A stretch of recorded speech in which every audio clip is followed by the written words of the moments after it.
Baik, bismillahirrahmanirrahim. Assalamualaikum warahmatullahi wabarakatuh. Alhamdulillah, wassalatu wassalamu ala rasulillah Sayyidina Maulana Muhammad ibn Abdillah wa ala alihi wa sahbihi wa mawala wa la hawla wa la quwata illa billah. Baik anak-anak sekalian, kita bersyukur kita masih diberikan kekuatan dan umur yang panjang. Setelah salawat kita sampaikan kepada junjungan Nabi Allah Muhammad SAW. Hari ini kita masih tetap belajar dalam jaringan. Mudah-mudahan pandemi cepat berlalu, kita bisa bertemu di dalam kelas kembali. Untuk pertemuan hari ini, saya akan berikan materi tentang Quran surah Luqman ayat 13 dan 14 serta surah Al-Baqarah ayat 83.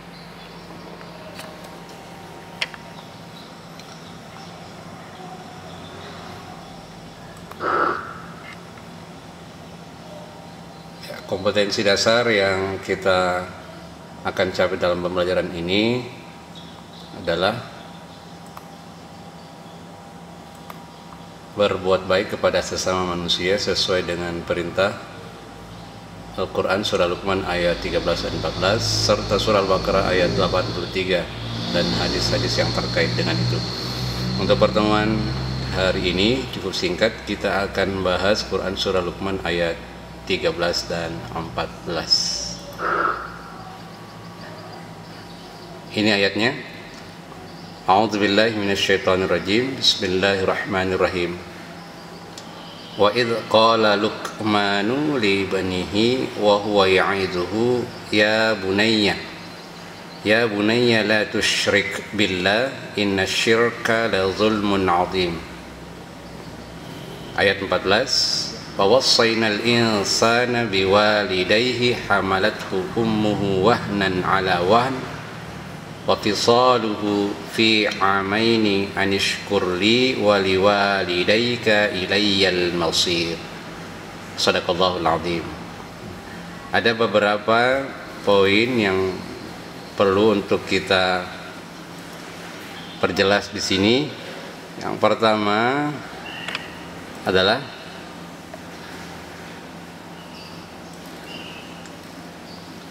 idh qala Luqman, ada sebelumnya. Idh qala Luqman, ini ada kata Luqman yang berbaris agak panjang harakatnya, kemudian li abnihi agak panjang, wa huwa ya'iduhu agak panjang, wa huwa ya'iduhu. Saya ambil ini ya'iduhu Luqman ya bunayya. Ini juga agak panjang, dua harakat, masing-masing dua harakat. La tusyrik billah, billah tipis karena diawali dengan huruf kasrah bi, sehingga lafzul jalalah Allah itu menjadi tipis. Billah bukan billah, salah. Inna syirka la zulmun mun, ini izhar karena ketemu dengan huruf ain. La zulmun azim, itu pada ayat ke-13. Pada ayat ke-14 wa wassaynal ini huruf ikhfa. Sorry, saya hapus dulu.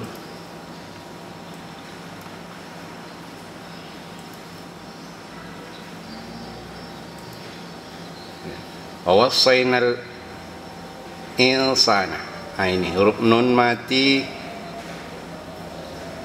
Wassaynal insana, ini huruf ikhfa biwalidai. Ini dua harakat lagi.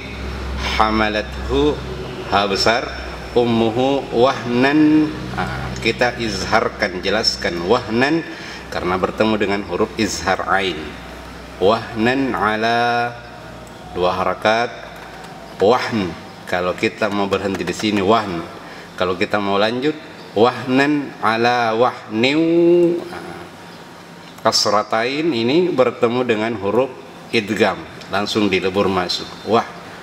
Wahnan ala wahnin wa fisaluhu, 2 harakat lagi, fi amaini anishkurli, panjang 2 harakat, ada huruf yang mati di sini, waliwalidaika ilayyal masir, seperti itu.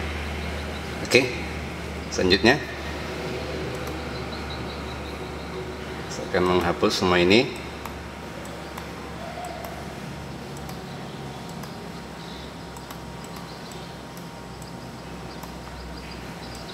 Sekira jelas. Ini tolong dipermantap di rumah. Ini adalah tugas kalian dalam aspek Al-Quran, bacaan tajwidnya. Kemudian kita lihat selanjutnya. Ini adalah terjemahannya dalam surah Luqman ayat 13. Dan ingatlah ketika Luqman berkata kepada anaknya, di waktu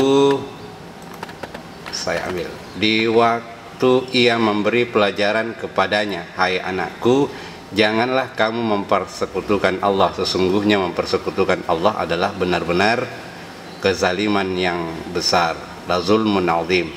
Pada ayat 14, dan kami perintahkan kepada manusia berbuat baik kepada kedua orang ibu bapaknya. Ibunya telah mengandungnya dalam keadaan lemah yang bertambah-tambah dan menyapihnya, menyusuinya dalam 2 tahun. Bersyukurlah kepada aku dan kepada 2 ibu bapakmu, hanya kepadakulah kembalimu. Ini kemudian tafsirnya atau kandungannya, silahkan Anda browsing kalau mau cari tafsir-tafsir yang lain. Siapa Luqman Hakim itu? Luqmanul Hakim itu, ini penjelasannya. Dan sesungguhnya telah kami berikan hikmah kepada Luqman. Quran Surah Luqman ayat 12. Luqman Hakim adalah seorang laki-laki yang dikaruniai hikmah oleh Allah berupa ilmu, agama, dan kebenaran dalam ucapan. Dia memberi bahwa sebelum Nabi Daud diutus dan sempat menjumpai masanya, lalu Luqman menimba ilmu dari Nabi Daud dan meninggalkan takwanya sendiri. Mujahid berkata, Luqman adalah seorang budak hitam dari Habasyah. Tebal kedua bibirnya adalah seorang budak hitam dari Habasyah. Tebal kedua bibirnya dan lebar kedua telapak kakinya. Pada suatu hari, ketika dia duduk di majelis sedang berceramah kepada orang banyak, datanglah seorang laki-laki menemuinya. Lalu bertanya, bukankah engkau yang tadi mengembala kambing di tempat ini dan itu? Luqman menjawab, benar. Lelaki itu bertanya, lalu apa yang mengantarkanmu sampai pada kedudukan terhormat seperti yang akan saya share di WA grup sebentar. Baik, perjumpaan kita, pertemuan kita hari ini cukup sekian. Insyaallah mudah-mudahan kita dipanjangkan umur. Allah Subhanahu wa taala masih mempertemukan kita di dalam kelas. Cepat berlalu lah pandemi ini. Ya, mudah-mudahan kita bisa belajar live langsung dalam kelas, bukan lagi dengan cara-cara seperti ini. Karena males tuh masa kalau begini terus. Baik, ini uraian tugas tapi uraian tugas ini akan saya copy, kemudian ini ada uraian tugas yang akan saya berikan. Pertama, tuliskan wasiat Iman Luqmanul Hakim kepada anaknya berikut ayatnya di surah Luqman ayat 13 sampai ayat 18 itu ya. Kemudian tuliskan satu kisah menarik tentang Luqmanul Hakim yang lain. Ada begitu banyak kisah-kisah tentang kearifan dan kebijaksanaan Luqmanul Hakim terhadap anaknya. Silakan Anda tuliskan dalam uraian tugas kalian. Saya kira untuk pertemuan kita hari ini cukup sekian. Hadallahu wa yakum ajmain. Assalamualaikum warahmatullahi wabarakatuh.